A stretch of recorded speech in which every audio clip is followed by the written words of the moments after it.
What's good, y'all? We got a video by Patrick CC. Piracy is the logical solution. Let's get straight into the video. If buying isn't owning, then piracy isn't stealing, which is why piracy is no longer seen as digital theft reserved for risk takers and your plug who knew a sketchy website. Now it's easier and more convenient than ever. TV, movies, sports, live events, whatever you want for free. It's become so normalized that piracy sites are getting more yearly visits than every streaming service combined. But this makes sense when you consider that every facet of the entertainment industry has been destroyed by corporations. Even if you're not a Because every network got a goddamn streaming app, bruh. Like, let's be so for real. ESPN got an app. Amazon Prime. Motherfucking Netflix. Hulu. Goddamn IBM. HBO Max. Disney Plus. You know, and Paramount. Pretty sure AMC got something. Stars. Showtime. Some of them combine shows and so on and so forth. But who really you got to pick your poison, bro. I remember I had to buy because I wanted to watch X-Men 97, and I'm like, all right, man, I'm gonna just bite the bullet, and I might as well just buy ESPN too while I'm at it, so I could watch X-Men 97. I might catch a couple games, but dog, I can't keep up. You might as well, dog. If you want to watch something without having to pay 10 for a month and then you forget about it, and then the money start rolling over. So it's just too much. It's too much shit to buy. At this point, you better off just getting cable. You better off just getting cable, cuz. I ain't even mention YouTube TV too. And then YouTube Premium. Nah, YouTube Premium don't count, but YouTube TV count for sure.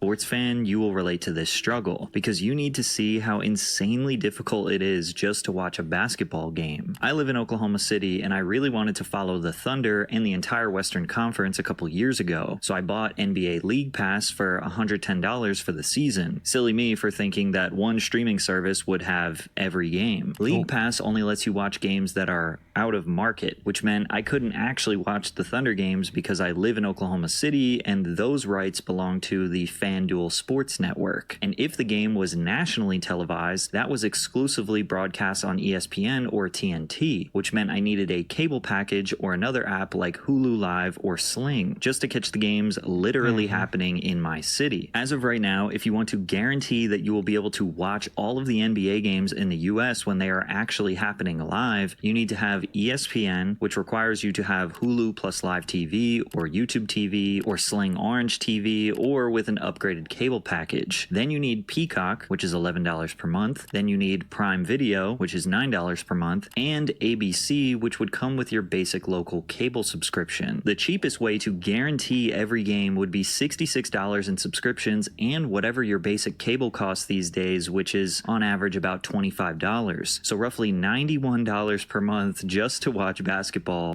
And then he not even adding on the Wi-Fi. And if you got good Wi-Fi, he not factoring that in, but you gotta add that on top of that shit. I know it don't technically count for this, but you still gotta pay for that shit. You can have all them subscription services you want to, but that Wi-Fi ain't busting, it's over with. The cheapest. Now, me personally, I would never pirate anything. That is behavior I absolutely condemn. But I'm not surprised anyone who would do it when all you got to do is go to one of the many widely available free websites, click the extremely clean RIP Stream East, cuz, you know what I'm saying? Heard they got, they got y'all last summer, you feel me? Heard this past summer, they got y'all together, cuz hopefully y'all come back. Cuz I would never pirate anything myself, would never jailbreak anything myself, but, sorry that had to happen to y'all. And clear interface that says the exact game or event you are looking for and just watch it for free. But honestly, we should have seen this terrible streaming climate coming from a mile away, because as they say, nothing good lasts forever. And to understand why piracy is so rampant today, we have to understand this detailed list of problems that piracy solves. Netflix used to be $8 per month and it had a deep catalog of some of the most popular shows ever made. The Office, Friends, Breaking Bad, had Dexter, Family Guy, American Horror Story, Pretty Little Liars, Law and Order, and even some Disney and Pixar titles. They had the Harry Potter films, they had Star Wars, they had classic movies like Shawshank Redemption, The Godfather, The Dark Knight. They even had Marvel titles before Disney Plus launched. It felt limitless, like the entire entertainment industry was in one app for the price of a fast food meal. Today, $8.99 gets you 9,000 shows you will never watch, and that's with ads. And if you don't want ads, no problem. That's $25 a month. Plus, every studio... That shit ridiculous, bro, because it's just so whack. It's just so whack because they bought out all them titles.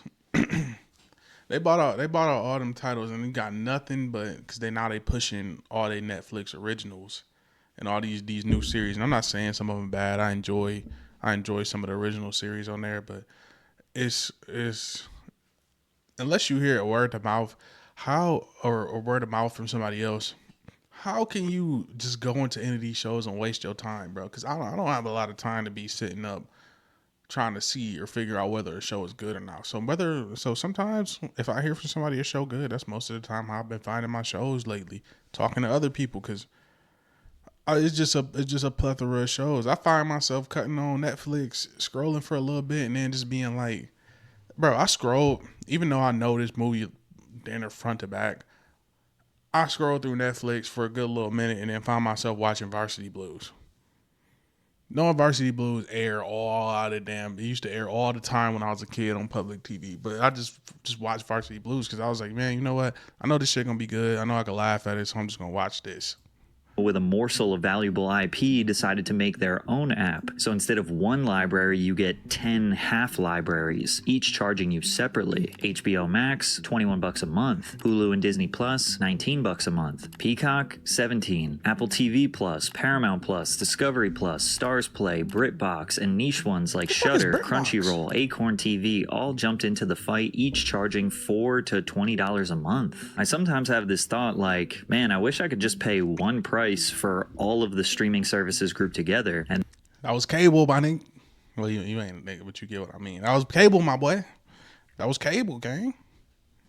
then I realized that's kind of what cable was. But streaming was supposed to be the solution to cable's outlandish prices and bloated packages, and yet they are slowly turning into the very thing they sought to destroy. Check out this old residential cable service price sheet from 1993. Just your basic news and weather channels was the same cost as Netflix when they first launched. Adding just 2 or 3 premium channels like the Disney Channel takes the price from $8 to $20 to $27 per month. This is actually insanely expensive for the 90s, especially when you consider that you did not get to choose what content to watch or when you could watch it. And of course, you still had commercials. Streaming solved all of these problems, but in 2025, almost all of these problems are back. I recently wanted to watch The Founder after doing research for my fast food video, but Netflix would not allow me to watch it since I pay for the cheapest version of Netflix that has ads. I was annoyed, but I thought maybe it had something to do with McDonald's having some sort of strict licensing issue that forced Netflix to lock it behind the premium tier, but it turns out there are 138 movies and TV series blocked on Netflix advertising tier. For $8 per month, you cannot watch Spider-Man, White Chicks, Boys in the Hood, or even the Garfield movie. Half the time, you don't even know.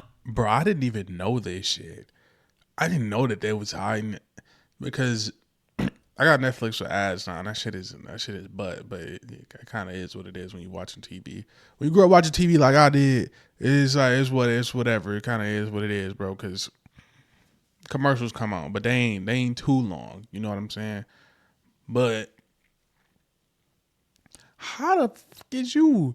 If I'm paying for your service and I'm getting the ads, you keeping shows from me, gang? And I ain't even know it. I might cancel this shit, bro. I ain't gonna lie. I may cancel fucking Netflix, bro. Whether something isn't available or not because of licensing contracts, region restrictions, or just because you're on the wrong subscription plan. The end result feels exactly like cable again, paying more money just to unlock what you thought you were already paying for, thus making piracy the logical solution. You can go to these super cool websites that I never endorse because that is wrong and immoral, and just search basically any movie and get a high definition download. However, cable being much more expensive actually did have a slight great benefit that nobody realized at the time. The competition for ratings meant that the shows that survived were usually the best of the best. Every network was fighting for limited primetime slots, and if a show could not pull in millions of viewers week after week, it was canceled. There was no filler at primetime. Seinfeld, Friends, The Simpsons, The X-Files, Sex and the City, Buffy the Vampire Slayer, The Fresh Prince of Bel-Air. I could go on and on. Bangers. I ain't watch Vampire Diaries, but Fresh Prince, Buffy, you know what I'm saying? I'm watching him. You know what I'm saying? But hey, say man, I think streaming might be out of here in a couple years, and cable might make a comeback. But I think some of the cable companies is in the streaming companies' pockets, like Xfinity and all this other shit. Maybe they is, maybe they not. Maybe he gonna cover it. But if I'm the people like Xfinity, AT&T, Dish Network, DirecTV, all is DirecTV Dish Network? I don't know. But if you these cable companies, dog, you gotta go back to what you know and find some way to beat their price. And I know they can, bro. And just kill streaming. Cause it got too big for itself. Now they eating it. They gonna start eating. It's gonna start eating itself. The streaming companies, I'm saying, cause it's way too many of them, bro. And if cable come with something that can combat this, it will kill streaming. Networks weren't pumping out hundreds of new series every year just to fill catalog space. They were making sure the few shows they produced had the writing, acting, and budgets to succeed. And to no surprise at all, these old shows are still dominating streaming services today. In 2022, Seinfeld racked up 19.3 billion viewing minutes on Netflix, making it the 10th most watched show of that year. Compare that to one of their most popular originals, Wednesday, which was everywhere in 2022. Viral on TikTok, Jenna Ortega was launched into A-list fame. It was damn near a monoculture moment, yet it still drew fewer minutes than Seinfeld, a 30-year-old sitcom. Shows like The Umbrella Academy and The Rings of Power pulled in about half the audience of Seinfeld. Cable forced networks to compete for your attention in a way that streaming doesn't. And to take that one step further, today shows and movies are literally designed knowing that people are not all the way paying attention to them. Netflix has leaned into what's called the second screen era, where they assume that most viewers are watching TV while scrolling their phones, cooking, or doing laundry. Hollywood writer, director, and producer Justine Bateman said, "I've heard from showrunners who are given notes from the streamers that this isn't second screen enough," which begs the question, why would someone give all of their attention to something that is only designed to be consumed with half of their attention? According to reports, Netflix execs are urging screenwriters to have characters announce their actions out loud so that viewers can follow along without looking at the screen. For example, "We spent a day together," Lohan tells her lover James in Irish Wish. "I admit it was a beautiful day filled with dramatic vistas and romantic rain, but that doesn't give you the right to question my life choices. Tomorrow I'm marrying Paul Kennedy." "Fine," he responds. "That will be the last you see of me because after this job is over, I'm off to Bolivia to photograph an endangered tree." I have no way of proving it, but I feel like this also sparked from the rise of video essays on Netflix. Shout out to Patrick CC. Shout out to FD Signifier. Shout out to Turkey Tom. I feel like the Iron Historian. Or is it Iron Historian? Or larger Kofi, I think is his name. Where they do some good video essays to where if you know what I'm saying, you can look at the screen, look down, cause they talking, feel me, and y'all, I feel like they took some of them elements from video essay folks to where you don't got to be looking at the screen all the time. I feel like video essays got an influence on that. This kind of over-explaining feels completely unnatural, and real people don't talk like this. It makes what should feel cinematic like a boring audiobook. And look, I'm all for casual viewing. I know a ton of my audience casually watches my videos while doing other things. But also, I make low-budget YouTube videos that are free to watch, not multi-million-dollar films behind a paywall. I don't know about you, but when I watch a movie, I like to pay attention. By training viewers to expect content that doesn't demand their full attention, Netflix is creating an audience that's even less likely to pay attention. And the less they pay attention, the less they care about quality. And as long as they feel just entertained enough, means they likely won't cancel their subscription. Also, though, I'll add this one more thing. Netflix puts in the original shows that show up on Netflix put a lot of filler and they drag shit on so much. I love Ozarks, right? I watched. I think it's a good show, great show. But it just sometimes it just I know it's categorized as a slow burn, and I feel like that's just a buzz term that they use to say, hey, we pace this shit slow as fuck to drag out an hour into 4 or 5 episodes to get to the end of the season, and what we could have had as maybe if you compress this down, it really would be 3 episodes. But because we made shit drag so long, this is gonna be a 8 episode season, and we don't even resolve anything until the next season in the middle of that one.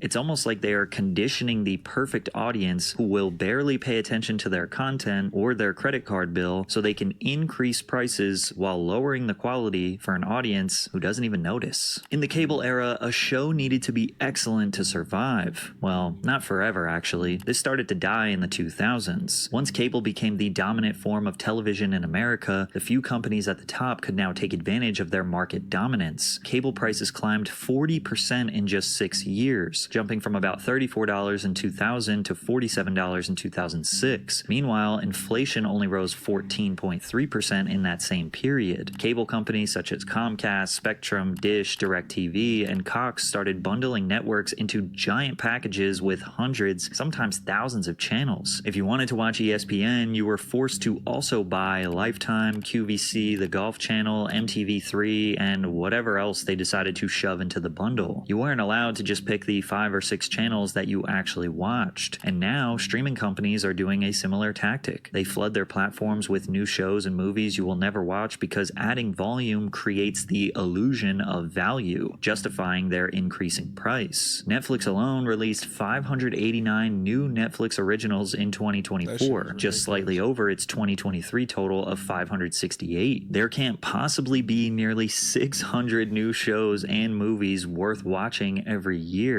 Is the easy question is it's not.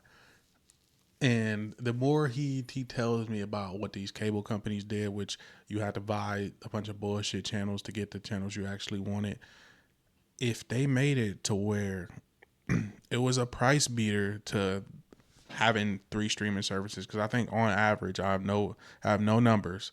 On average, some people gotta have upwards to 4 streaming services. So if you found a way to compress that and have people pick off a menu the channels they want, or have them pay how you did traditionally, which is you could pick these, but it automatically comes with these channels too. Because I feel like they probably just have some type of contract with these other TV shows where they're like, all right, yeah, we got to sell this. You have to sell this in your cable package. You have to sell us in your cable package. So offer those for free, and then have something in the contract to where those shows, those IPs can eat off of your cable contract. Because I don't see no other way unless you could beat price and let people pick the stuff that they want. That's the only way. That's the only way.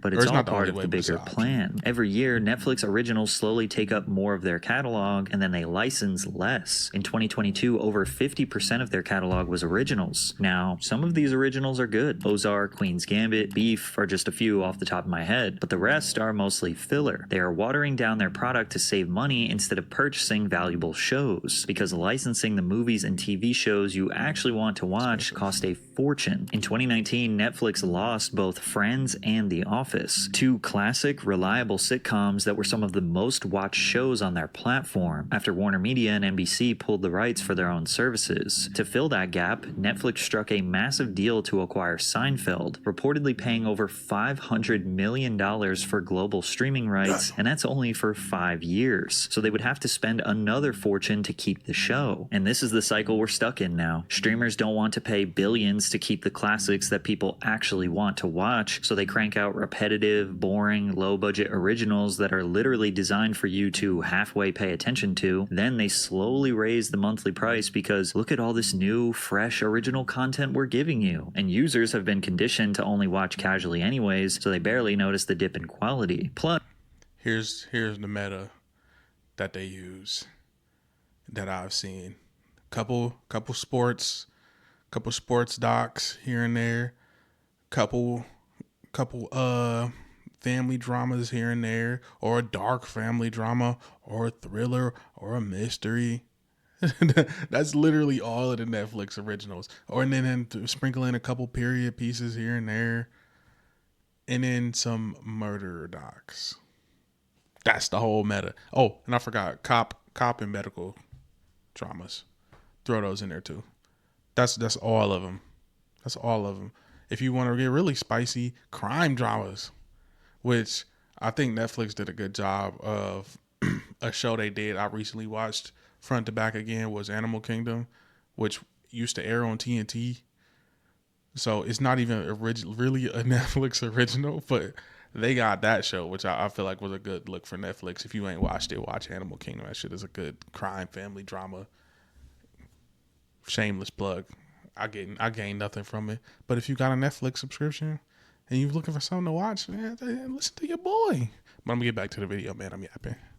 that's only one streaming service. Every company with a little bit of valuable IP started their own app, and they're doing the same exact system. So now if you want a library of great shows and movies, you need to subscribe to multiple services. The average household actively uses around 4 streaming apps.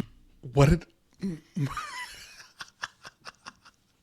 I told you I'm too good, bro. I'm too good. I probably sure I didn't watch this beforehand, but you gotta have at least 4 because you gotta think about it. Netflix now has WWE, and I see right there that they got fights too, and they started airing NFL, so that's something to keep Netflix. Stranger Things still huge. He named a bunch of other originals. Hulu has live sports. I sound like the ad. Hulu has live sports and some anime other stuff on there too. And then Disney Plus gotta have their Marvel. People, you know what I'm saying? I told you I watched it for X-Men 97, but you also get ESPN with that. So at least with them big 4, you gonna have those 4 at least in your crib. At least. But I'm too good, bro. I guessed it I'm on the dot. I'm on the dot with it. But you could easily add on Amazon, HBO, and some other shit, or just swap them out, and you got them 4 depending on what you watch. So, hey man, I'm too good. I told you they at least got 4. They at least got 4. 8% even access 10 or more. That equals about $69 per month, which is just about the same price that cable was in the early 2010s when everyone jumped to streaming. Piracy is the solution to all of these problems. Piracy reached a low in 2020 with 130 billion website visits, which by the way is still a ton. But by 2024, that number had risen to 216 billion. And it's actually incredibly simple as to why. Gabe Newell, the founder of the online video game marketplace Steam, summarized this perfectly nearly a decade ago. We think there is a fundamental misconception about piracy. Piracy is almost always a service problem and not a pricing problem. If a pirate offers a product anywhere in the world, 24/7, purchasable from the convenience of your personal computer, and the legal provider says that the product is region locked, will come to your country 3 months after the US release, and can only be purchased at a brick and mortar store, then the pirate service is more valuable. In short, convenience is key, and people are willing to pay, but why are they making it so complicated? The music industry got it right for the consumer. They created something so simple that it wasn't even necessary to pirate music anymore. At its peak, Napster had nearly 80 million registered users downloading and sharing music for free. By the mid-2000s, sites like LimeWire and BitTorrent were handling billions of illegal downloads every year. Year over year, music revenue sales were dropping, and the music industry executives were convinced it was because of piracy. I didn't even think about that because I was a big LimeWire guy. I probably, in the midst of trying to build my music library, had about 20, maybe 50 songs that should have been what they was, but ended up being cranked at. You. But hey, I do think even with music, because Amazon provides music I think for free if you got premium, and then Apple Music is convenient because you can add it to your phone or YouTube. most of these things is for convenience sake. I would say to stay on the core with what he talking about. Because if you got YouTube Premium, you get YouTube Music for free. And if you like me, some songs don't make it to Spotify, don't make it to Apple Music, don't make it so on and so forth. So if I could have YouTube Premium and get YouTube Music, and I could have all of the songs that don't get posted, YouTube Premium the best thing for me. Or if you a podcast dude and you know what I'm saying, a lot of your podcasts over on Spotify, books, so on and so forth. You like Rap Caviar and all of them other playlists that get curated. Maybe Spotify for you. Or if you just straight up convenience, you have an iPhone and Apple Music is right there for you to pay for. It's all convenient. It's all convenient, my boy. So streaming could take something from that. That's when Spotify, Apple Music, and other music streaming services came around to essentially make the Netflix of music. However, these services are better because there is no exclusivity. No matter what service you pay for, you will have... Jay-Z tried that shit with Tidal though, and I don't know what happened. I don't know what happened. Yeah, I got any Tidal listeners on here? They still got exclusives on there? Have access to basically the same exact music as any other platform. One monthly price and nearly every song and album ever made. Now, this isn't necessarily all good. This has devalued music incredibly, and artists get fractions of a penny per stream, but unfortunately, the customer doesn't care because the service is better for them. But we might be at a tipping point with music streaming services because Spotify is seemingly taking a page out of Netflix playbook and prioritizing their own music over licensed music, but the problem is it's AI generated, but that's a whole different video. Compared to now, it seems like in the early 2010s, streaming services had it right. All they had to do was not change. Piracy was at an all-time low in the early 2010s because it was safer, easier, and not a financial burden to just pay for the content you wanted to watch. Now, there are always going to be people who simply don't want to or can't pay. This is extremely common with pay-per-view events. For many years, Dana White and the UFC waged war against sites like crack streams, trying to convince everyone that he would get them shut down. You kind of stirred the pot a little bit with the piracy, the online streamers. They want to come after you and give this thing away. So, any regret? Kind of maybe stirring the pot a little bit. I'm glad you asked me about that because we got one. We got him. We're watching this guy right now. All you have to do is turn it on Saturday, and we got you. I can't wait. Turn it on Saturday, streamers, and see what happens. Nothing happened.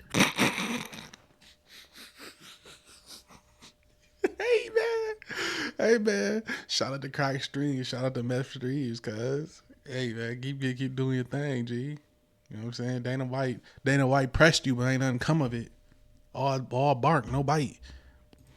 4 years later, and you could watch any UFC fight crystal clear HD on a handful of different free streaming sites. Dana eventually realized he was losing the battle with illegal pay-per-view streamers, and to everyone's surprise, he actually made a deal that benefits the consumer now. In 2026, all UFC events will air exclusively on Paramount networks in the United States. That means 13 marquee numbered events and 30 fight nights will air via Paramount Plus. For $13 per month, you can get all the UFC events and all of Paramount's content ad-free.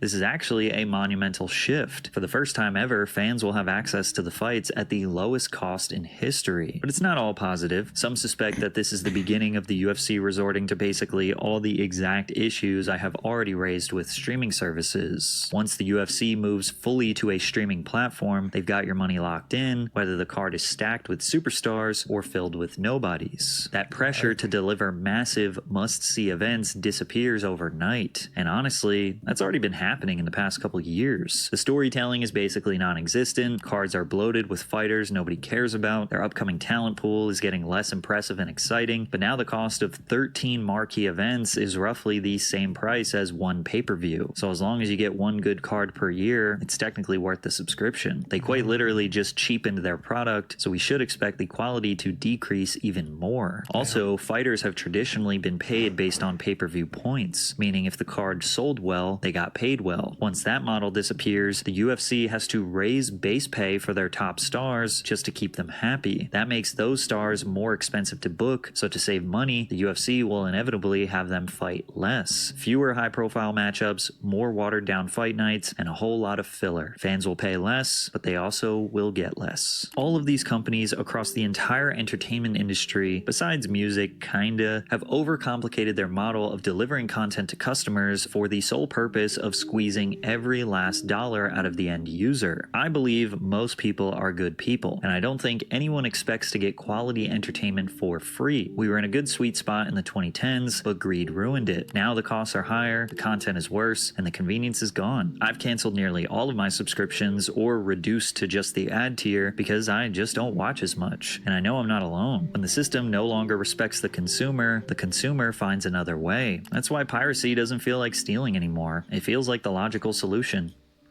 Hey, it does, man. Good video by Pat, dog. I will agree.